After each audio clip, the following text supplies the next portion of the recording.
Pemirsa, saat ini sedang bersama saya Ketua Komisi 11 DPR RI, Bapak Muhammad Misbakun. Halo Pak, apa kabarnya Pak? Kabar baik, Mbak. Terima kasih Pak telah meluangkan waktu bersama CNBC Indonesia dan selamat atas penghargaan yang diterima Pak. Terima kasih kembali. Dan penghargaan ini adalah lebih tepatnya untuk institusi DPR, untuk rekan-rekan kerja di Komisi 11, pimpinan dan anggota, bahwa kita bisa bekerja sama dengan baik, memberikan kontribusi yang terbaik, dan penghargaan ini adalah untuk kita semua. Dan ini adalah simbolisasi kerja keras kita, diberikan apresiasi dan penghargaan oleh CNBC.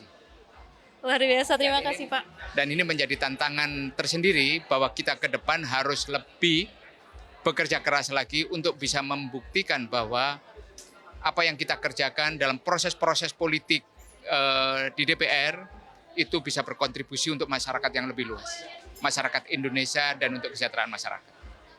Oke, berkaitan dengan ekonomi dan tadi Bapak bilang tantangan ke depannya. Menurut Bapak sendiri, ke depannya 2026 apa tantangan dan peluang ekonomi Indonesia, Pak?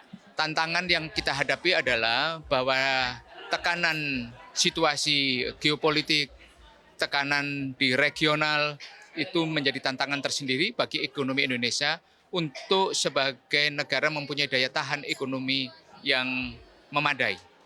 Masyarakat harus diangkat kesejahteraannya, bagaimana APBN menjadi instrumen kesejahteraan bagi masyarakat.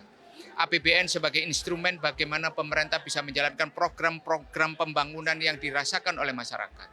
Baik itu dalam bentuk investasi belanja modal, kemudian perlindungan sosial, bantuan sosial, sehingga masyarakat Indonesia merasakan kehadiran negara untuk program-program yang dijalankan.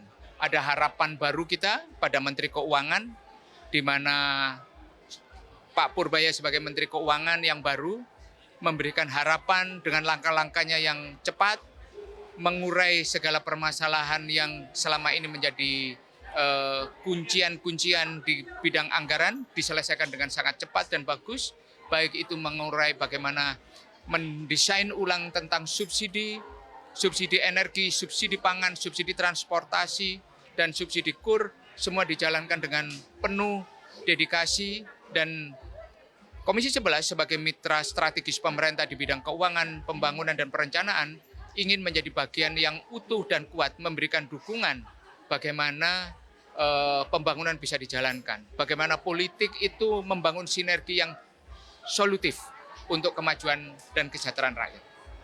Oke, baik Pak, luar biasa. Lalu terakhir Pak, apa harapannya dan mungkin ada nggak sih kayak sektor prioritas yang akan didorong untuk percepatan ekonomi?